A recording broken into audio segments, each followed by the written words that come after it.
দুলা ভাই, ঈদ মুবারক। ধন্যবাদ, ধন্যবাদ প্রিয় শালিকা। আসলে মানি লোকের মান রক্ষা করা জ্ঞানী লোকের কর্তব্য। এই যে তুমি আমাকে যেভাবে মর্যাদা দাও, যেভাবে সম্মান করো, যেভাবে সম্মানটা শিখেছো, সবাই কিন্তু সেরকম পারে না। বিশেষ করে তোমার ও সরি আম্মা। থাক বাবা থাক। কেমন আছেন আম্মা? আপনার শরীর মন সব ঠিকঠাক রয়েছে তো? আলহামদুলিল্লাহ বাবা, আমি ভালো আছি। তুমি ভালো আছো? আমি তো আম্মা অল টাইম সব সময় ভালো থাকি, ভালো থাকার চেষ্টা করি। অবশ্য সকলে কিন্তু ইচ্ছা করিলেও ভালো থাকিতে পারে না। যাদের হৃদয়ের মধ্যে ঝামেলা রহিয়াছে, যারা সরি এত জ্ঞান আপনাকে কেন দিচ্ছি আম্মা? ভালো কথা আম্মা। ওই আব্বা কোথায়? তোমার বাবার শরীরটা খারাপ, শুয়ে আছে। হায় হায়, কি বলিতেছিলাম আম্মা? আব্বা জানে শরীর খারাপ, আমি এখানে সময় নষ্ট করিতেছি কেন? আমার তো প্রধানতম কর্তব্য হইতেছে আব্বার কাছে যাওয়া। আব্বা আব্বা। দুলা ভাই, দাঁড়ান দাঁড়ান। আব্বা পালায় যেতেছে না, উনি আসেন। আপনি আমার সালামিটা দিয়ে তারপর আব্বার সাথে দেখা করতে যান। দেন সালামি দেন। হ্যাঁ, সালাম না করিয়া সালামি চাইতেছ? ইয়া কি শিষ্টাচার বহির্ভূত কাজ হইতেছে না? দেখেন দুলা ভাই, আজকে ঈদের একটা আনন্দের দিন, দয়া কইরা আপনি আপনার জ্ঞানটা বিতরণ করেন না, আমার সালামিটা দিয়া দেন। ও কত দিতে হইবে? 1000 টাকা। হ্যাঁ, কি বলিতেছ? 1000 টাকা? না না না না শালিকা, এত টাকা দেবার মতো সামর্থ্য আমার নাই, আমাকে মাফ করিয়া দাও। আপু, তুই দুলা ভাইরে বইলা দে, উনি যেন আর কিপটামি বেশি না করে। আমার ঈদ সালামিটা দিয়ে দিলে কি হইব বল তুই। এই, তুমি আমার মেজাজটা খারাপ করো না। 20টা টাকা বাঁচানোর জন্য সারা পথ হাঁটাইতে হাঁটাইতে বাড়ি পর্যন্ত তুমি আনছো। এখন সুন্দর করে সালামিটা দিয়ে দাও তো।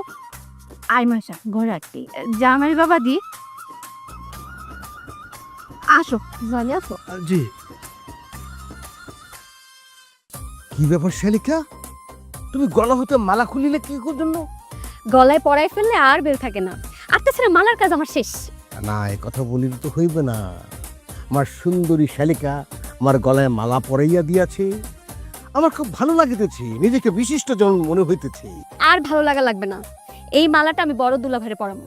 বড় দুলা ভাইরে পরায়া ওনার কাছ থেকে আমি ঈদ সালামি নিমু, এরপরে না হয় আপনার আবার পরাই দেবো।